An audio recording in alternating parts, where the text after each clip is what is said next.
Under the direct orders of Stalin, Igor Kurchatov, a brilliant physicist known as the Beard, led the Soviet A-bomb team. They were determined to end the atomic monopoly America had held since the war. On the 29th of August 1949, they succeeded.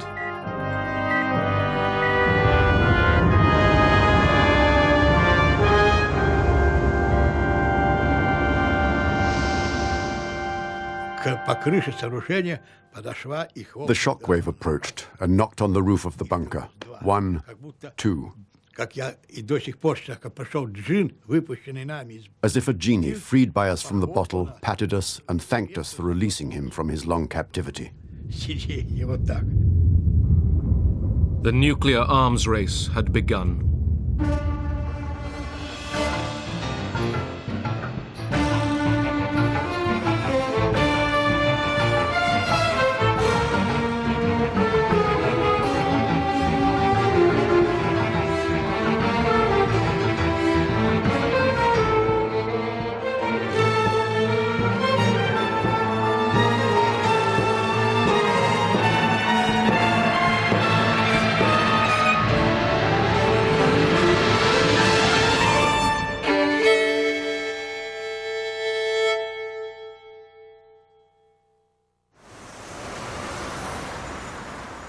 America readies itself for a nuclear attack.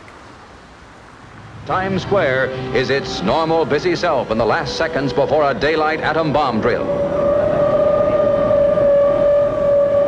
The siren's wail sends New York's inhabitants to shelter.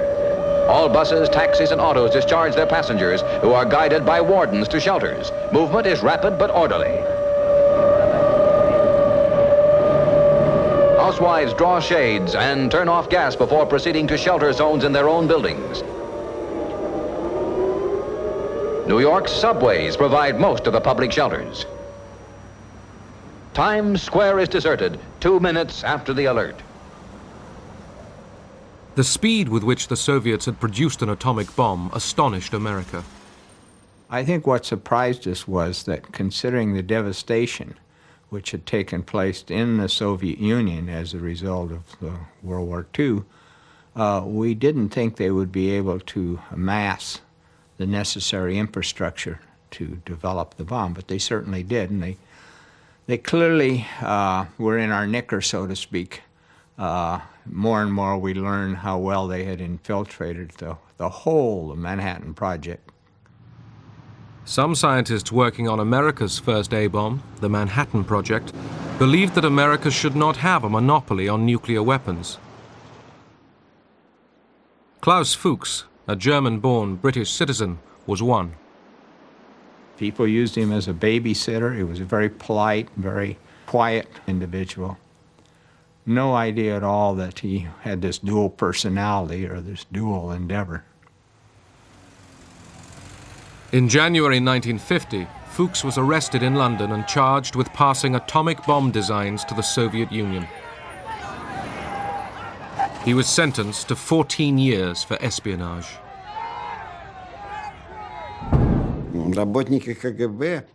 KGB agents believed that they brought over all the drawings, and the scientists simply copied the information they brought back.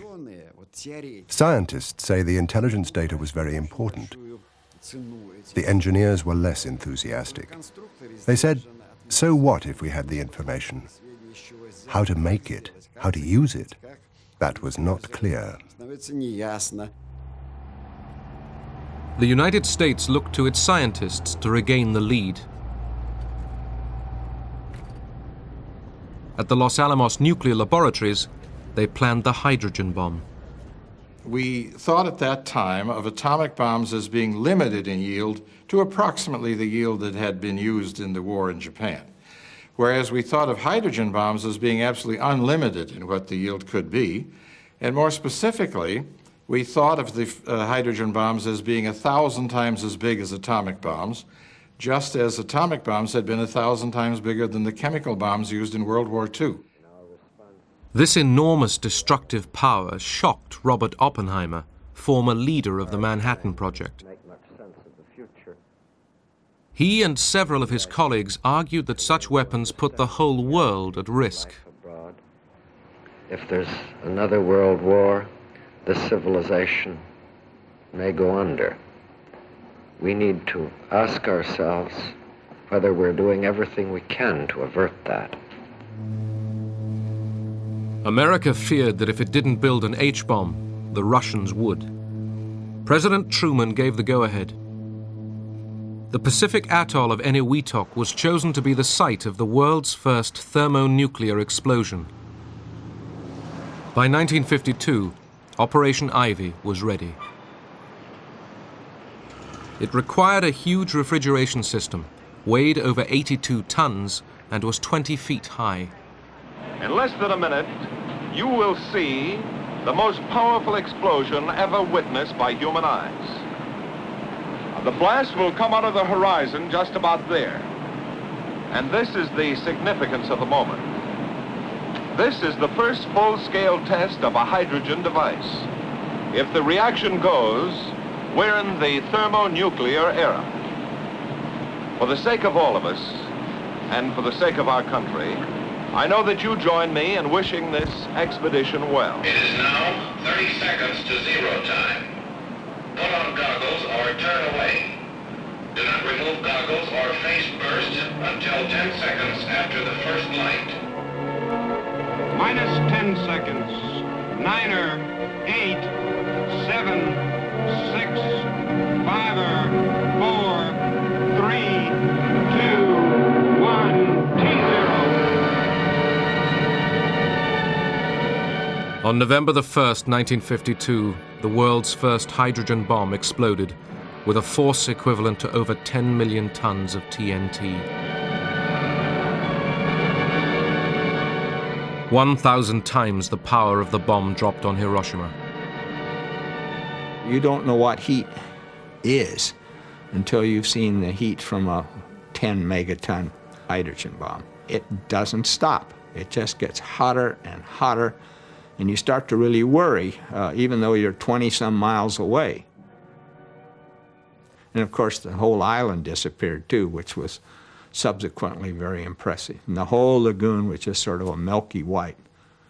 And then we were asked to go collect samples, so we got in a little motorboat with buckets and went charging into the crater, scooping up the radioactive material and taking it back for the chemists to analyze so we could determine the yield. But we were young and it was a lot of fun. While America was developing the hydrogen bomb, a conventional war had broken out in Asia. Korea is a small country, thousands of miles away. But what is happening there is important to every American. The fact that communist forces have invaded Korea is a warning that there may be similar acts of aggression in other parts of the world.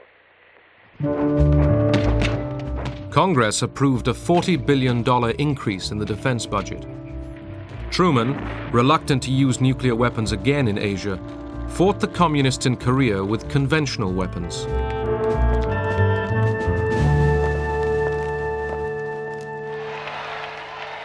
In 1952, General Dwight D. Eisenhower, the former Supreme Allied Commander, campaigned to succeed Truman. Ike was determined not to get caught in any more conventional wars.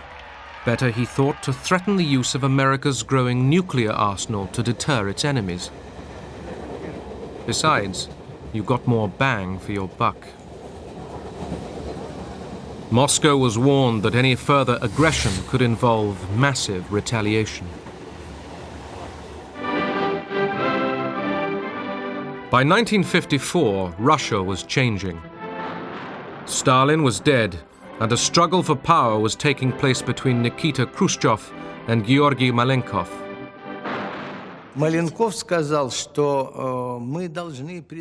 Malenkov said, "We have to warn our people and all of humanity that nuclear war threatens everyone with annihilation. It has to be avoided at all costs."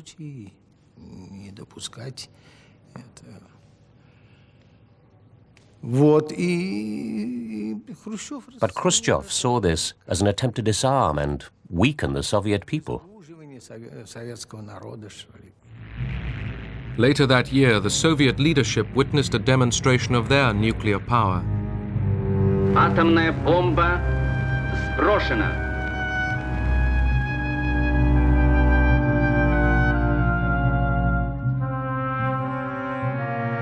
A 20-kiloton atomic bomb was dropped in the middle of a military exercise in Totskoye in the Urals.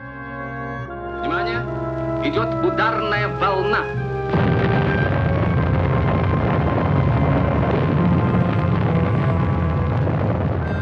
As the bomb exploded, troops were sent in to storm the radiated area. The Red Army was getting ready for nuclear war.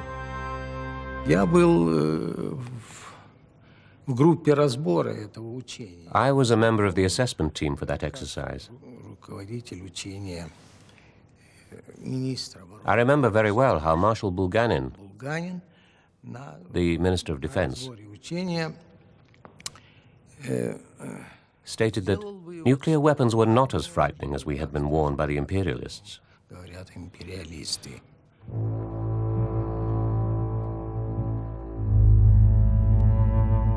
American tests in the Pacific continued.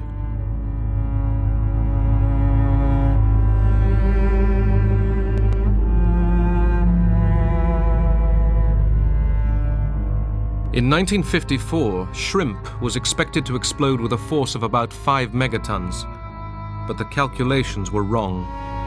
Winds spread radioactive fallout much further than expected. We had not been prepared to have such a high yield, so the fallout area was much larger. And unfortunately, there was a Japanese fishing vessel, I think called the Lucky Dragon, where some of this fallout came down on them. And they had no information as to what this was. They were a long ways away, and before any information got to them or they were detected, some of the people did suffer some radiation effects. The fishermen had been over 80 miles away when they were caught in a cloud of radioactive dust.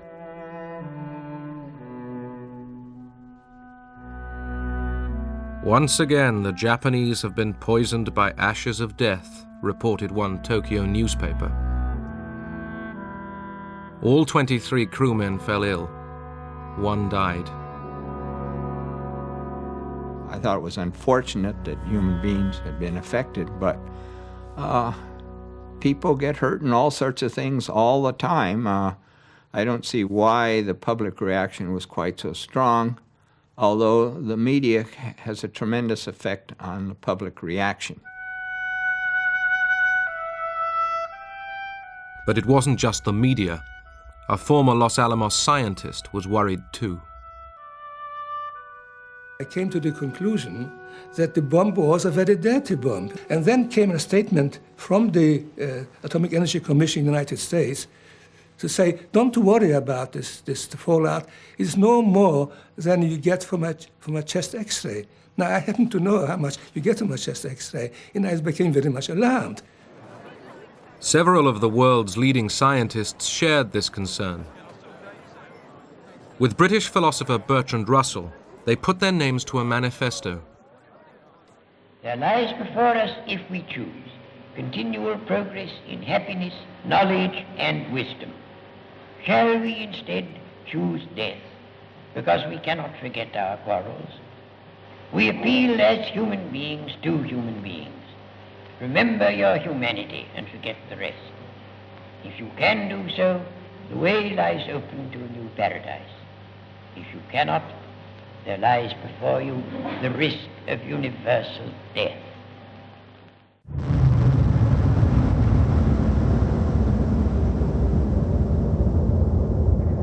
In 1955, Russia dropped the world's first airborne H-bomb.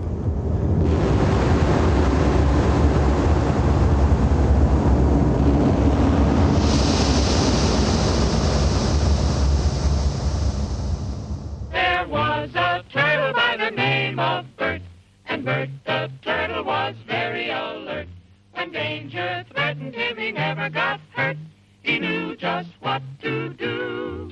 He ducked and covered. Now, you and I don't have shells to crawl into like Bert the Turtle, so we have to cover up in our own way. First, you duck, and then you cover. And very tightly, you cover the back of your neck.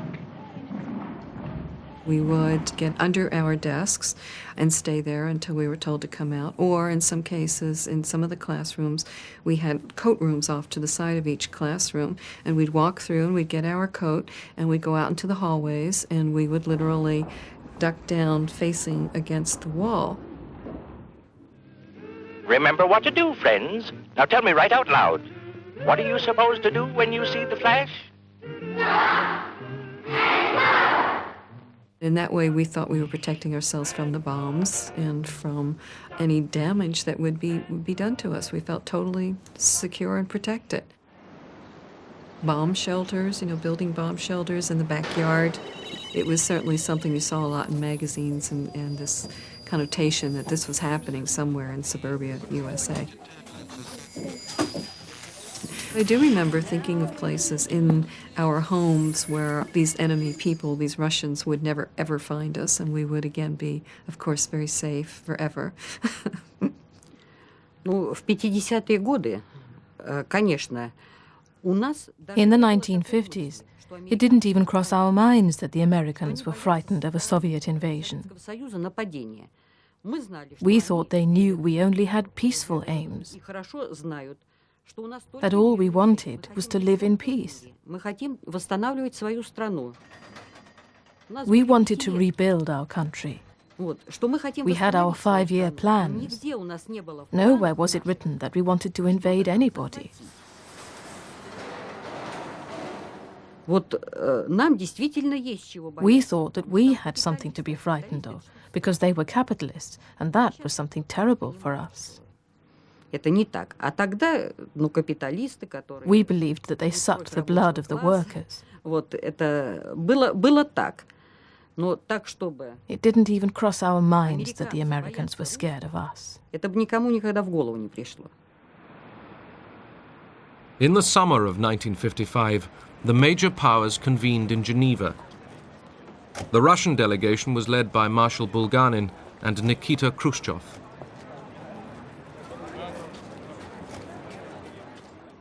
Eisenhower's most striking proposal was open skies.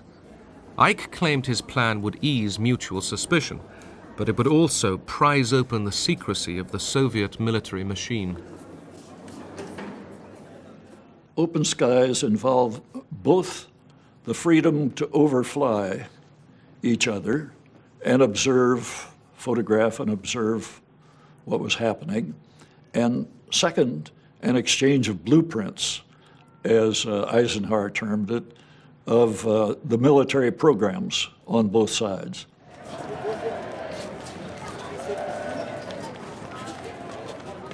We broke up for tea shortly after that, and as we were standing there, Khrushchev came walking up to Eisenhower, sidling up in his way of walking, and said, "Niet, niet, niet.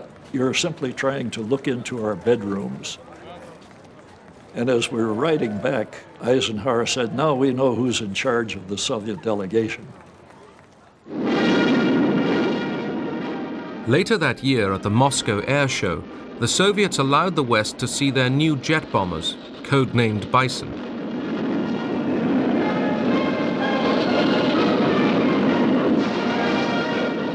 Significantly, overhead flew 10 long-range Tu-95s, capable of delivering a nuclear bomb all the way to America.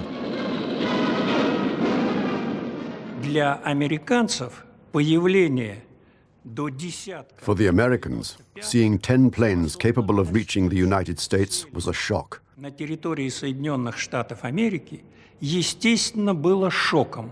До этого считалось, что At that time, баллистических ракет еще не было. in the absence of ballistic missiles, they supposed that the Soviet Union didn't have any means of delivery to America. США Советский Союз не имеет.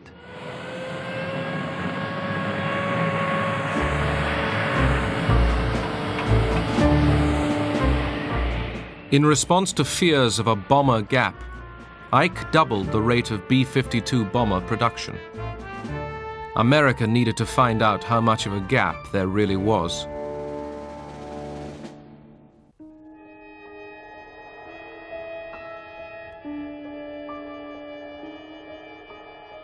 In California, the Raps were coming off a secret photographic reconnaissance plane. It was designed to fly at 70,000 feet, out of range of fighter planes and anti-aircraft missiles. The U-2. Controlled by the CIA, these long flights across Soviet territory posed obvious risks, but the information they might bring would be vital. Ike took the gamble. One of the flights I was on, I came across the Saratov Engels airfield, and much to my surprise and joy, it was loaded with Bison bombers. I knew right then that I had found that there was a bomber gap, this had to be the most important picture ever taken by a reconnaissance pilot. I just, I kind of expected Congressional Medals of Honor when I landed. However, it turned out that what I'd taken a picture of was not just a portion of the entire Russian Air Force bomber fleet, but in fact I'd taken a picture of the entire Russian bomber fleet, and there really was no bomber gap. They were all on that airfield at the same time. Khrushchev, around that period, came to the conclusion that missiles were the weapons of the future, and that warships were getting obsolete, bombers were getting obsolete, that we should concentrate everything on missiles, and as he said somewhere, that we are on the point of producing missiles like sausages. Engineers from all over the Soviet Union had been arriving in the harsh Kazakhstan desert to build the top-secret rocket base of Baikonur.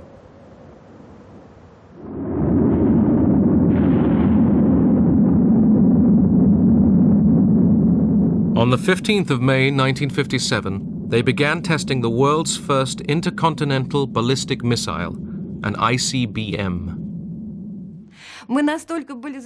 We were kept in such strict secrecy that we couldn't mention the word missile even between ourselves. It was called the mechanism, the product. We called it our dear one. That romanticism, it helped us to live, to keep going. Building missiles was just one step. The next would surprise the whole world.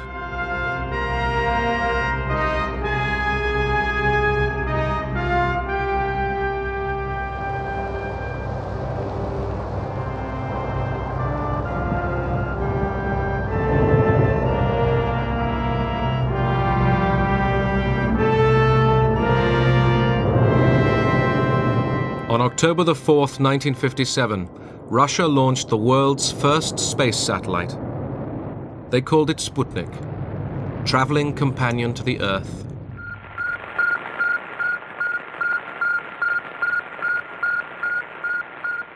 Americans took for granted that theirs was the richest and most technically advanced nation in the world. With Sputnik now orbiting the Earth, all that changed. Russia had won the opening event of the space race. Everywhere, eyes and ears turned to the sky.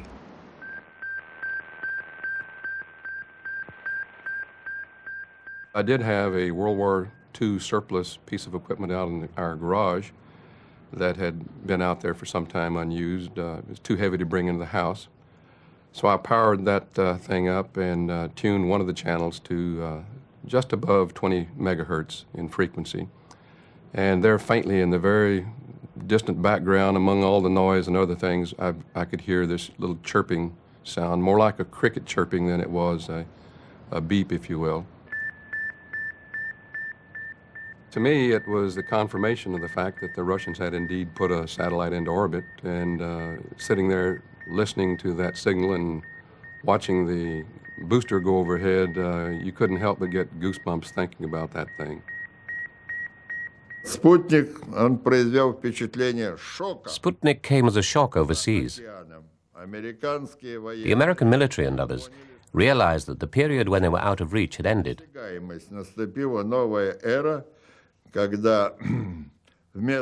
new era had begun when instead of a Sputnik, a nuclear weapon could not merely circle the Earth, but land where it was ordered to. It had given our people quite a jolt, almost of panic proportions, to think that the Soviets could do that, and that meant they could hit the United States with missiles. Well, Eisenhower had been thinking about that for years, and this was no news to him. Our satellite program has never been conducted as a race with other nations. Rather, it has been carefully scheduled as part of the scientific work of the International Geophysical Year. I consider our country's satellite program to be well designed and properly scheduled to achieve the scientific purposes for which it was initiated. Eisenhower's critics charged that his lethargy had given away an advantage. This government needs to start telling the truth to the American people. Quit kidding ourselves and quit trying to fool our friends and our neighbors. And by that I mean let's find out just where we stand in this race and this armament picture, and let's find out just what we're going to do about it. Let's quit acting as if nothing happened, because something has happened, and it has embarrassed us throughout the world. The world's mass media was choking with excitement that man had now entered into space. We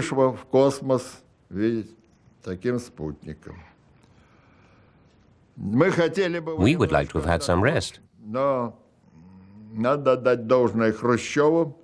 But one must give credit to Khrushchev.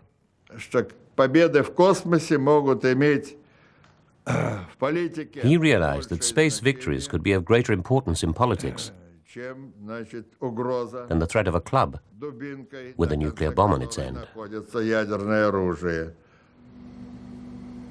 Within a month, Russia was ready with Sputnik 2. This time, it carried a passenger, Laika, the dog. American public opinion was split between fear of Soviet missiles and worries about the safety of the dog they called Curly. We can only pray in this time of aloneness and suffering for Curly that God will be merciful and speed the end.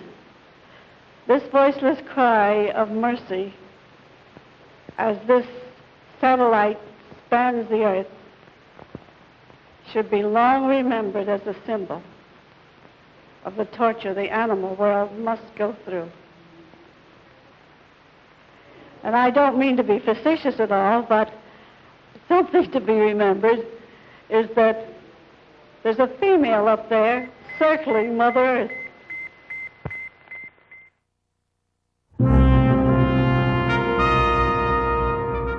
To catch up with the Russians, America pushed its own satellite project forward.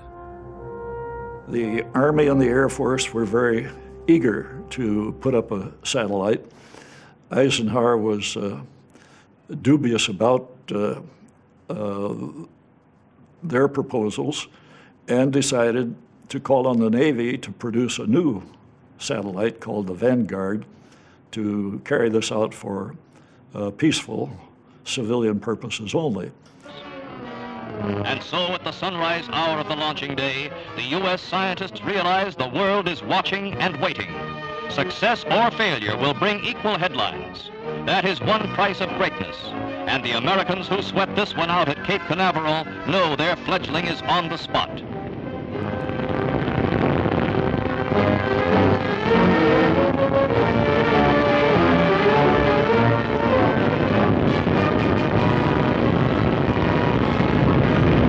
After rising but a few feet, the three-stage 72-foot rocket loses its thrust.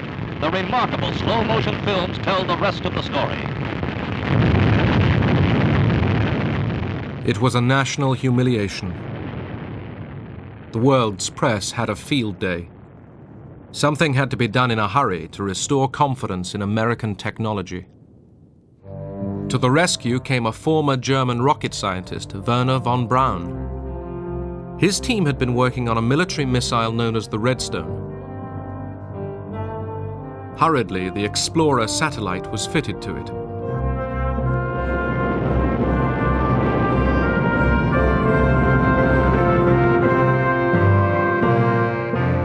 It worked.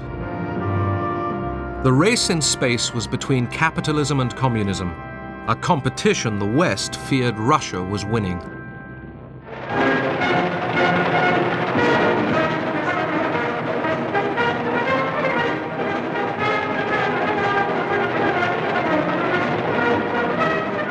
Russia was bursting with pride and celebrated its new scientific heroes. America, determined to catch up, turned to youth. Too few students had been taking science and engineering. Too many had followed softer courses. The National Defense Education Act was passed. As a result, my ex-husband became an engineer, my brother became an engineer. Most of the people that I knew in my small environment went to become engineers. After they did that, they went into other things, but they were, we're all sort of conditioned to think we should definitely, this is what we need to do. In 1959, Vice President Richard Nixon opened the American National Exhibition in Moscow. He tried to impress Khrushchev with America's advances in color television. There are some instances where you may be ahead of us. For example, in the development of the thrust of your rockets for the investigation of outer space. There may be some instances, for example, color television, where we're ahead of you. But in order for both of us to benefit, you see, you never concede anything.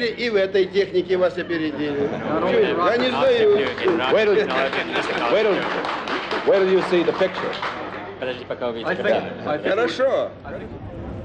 Khrushchev toured the United States, the first communist leader to be invited.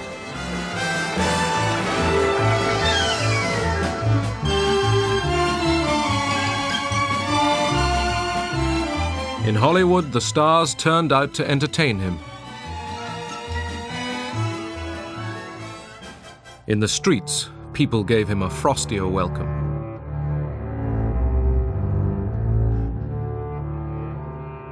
The last few days of the visit he spent with Eisenhower at Camp David. Both said they were ready to slow down the arms race. It was difficult for Eisenhower to argue for restraint.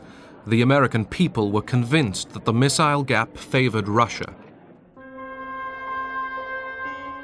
Ike was questioning how much of a gap there really was. U-2 spy planes had been searching for missiles. Few had been found. We needed the information the U-2 was bringing back because the Russians were so secretive, the largest country in the world, with no tourists, no nothing. We needed some special means for finding out. Pilot Gary Powers was selected for one of the longest and most dangerous spy missions ever flown. He would take off from Pakistan and fly north right across Russia. His route would take him over new and improved Soviet anti-aircraft defenses. As soon as the U-2 entered Soviet territory, Russian radar tracked its progress. MiG fighters were launched but couldn't climb high enough. The order was given to fire new S-75 missiles.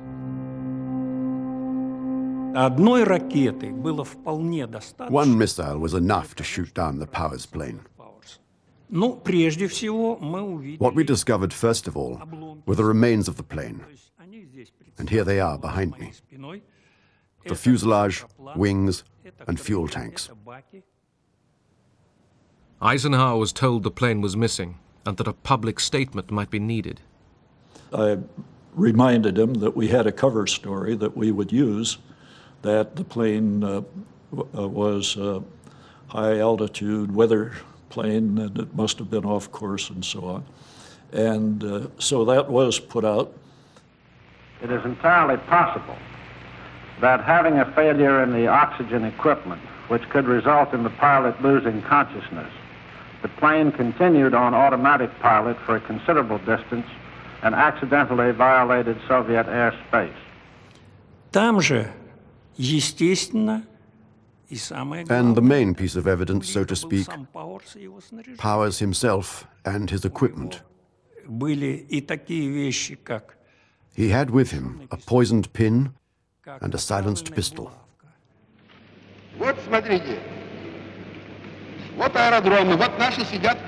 Khrushchev sprang the trap and, having us in it, said we not only have the plane, we have the pilot, and it wasn't a plane that was off course, it was on course. It was not a high-altitude weather plane, it was a spy plane, and we know all of that, and demanded an apology from the United States.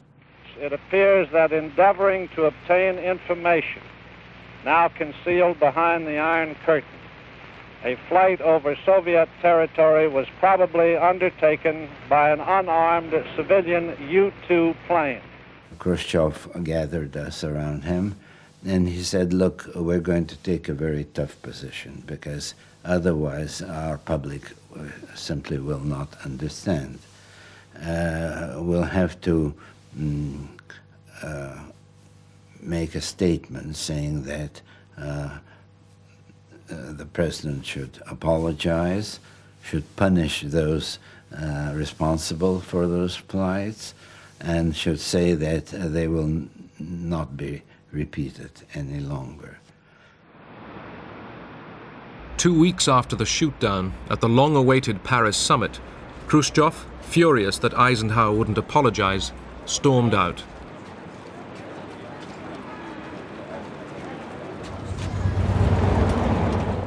The summit collapsed.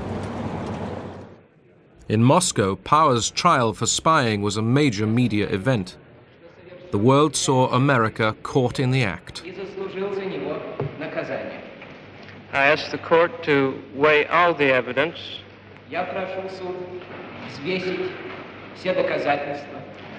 and take into consideration not only the fact that I committed the crime,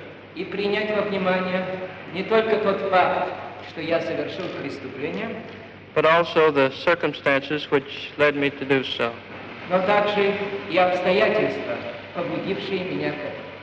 Powers got 10 years imprisonment. Khrushchev feared the U-2 flights had exposed his claims of missile superiority as bluff.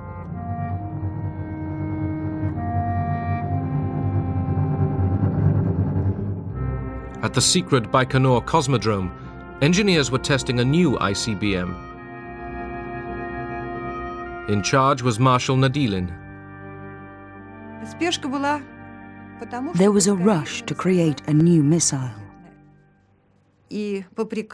Orders are orders. Everybody worked on orders. Particularly as Nadilin kept a close eye on this work. He stayed there for a whole month watching the work. He just sat on a fold-up chair in front of the rocket and kept hurrying people. Quicker, quicker.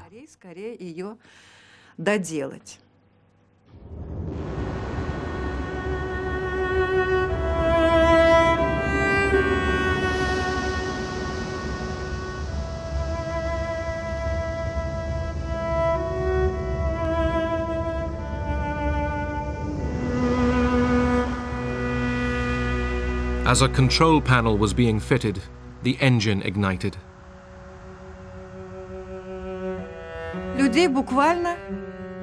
People were licked by a tongue of flame. People fell like burning torches from the top of the rocket. Those close to the rocket died in no time at all. There was virtually nothing left.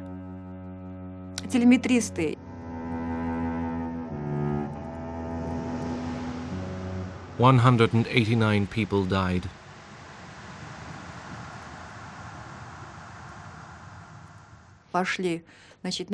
When people from our department went to help, all they could find of Marshal Nodelin was his marshal's star. In America, the missile program was at last in top gear. Eisenhower had approved an additional $12 billion for defense. Atlas, Thor, Minuteman and Polaris missiles were all successfully tested.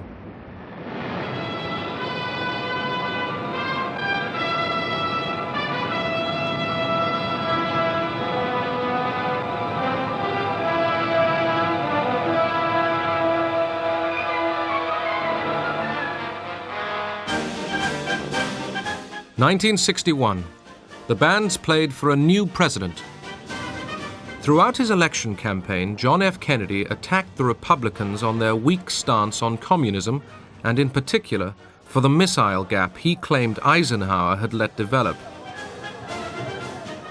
Kennedy promised that his defense experts would sort out the problem.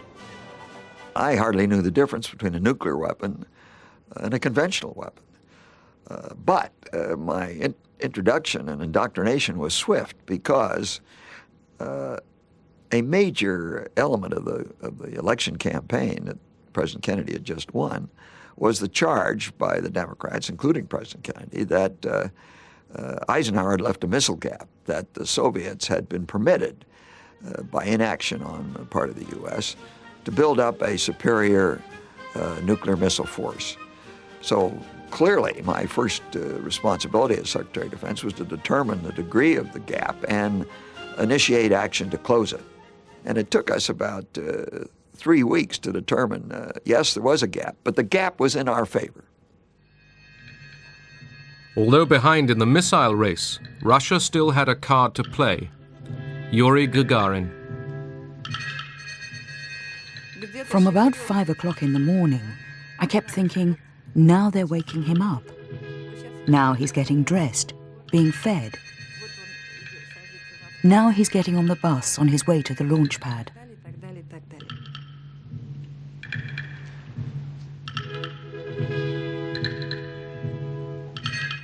Gagarin had been chosen to be the first man in space.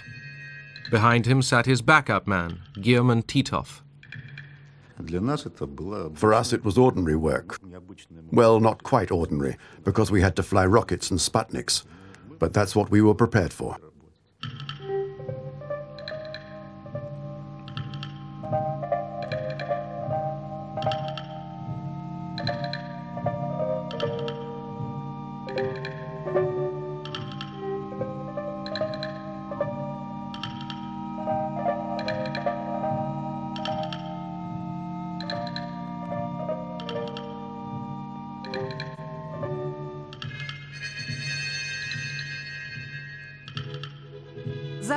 We could see the launch very well.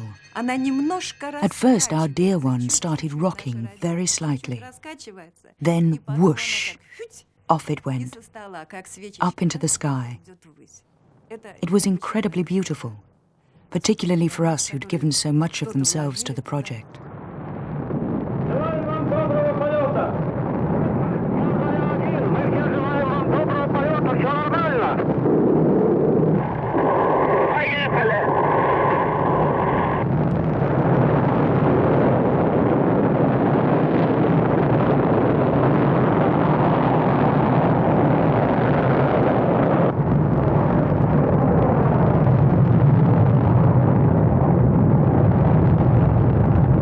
Часов 7 минут по московскому времени я услышал свист и все нарастающий гул. Почувствовал, как гигантский космический корабль задрожал всем своим корпусом и медленно, очень медленно оторвался от стартового устройства. Было трудно пошевелить рукой.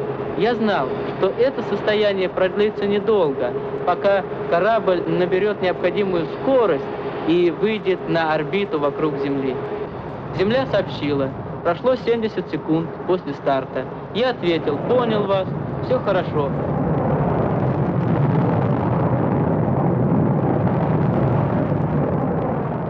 Gagarin circled the Earth. The flight had lasted 108 minutes.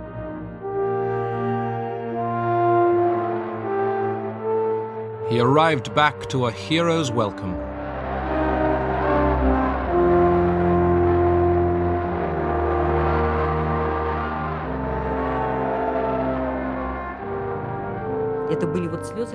There were tears of joy. People kissed strangers in the streets. And Gagarin, he was everybody's love. He and his smile. I still keep his photograph.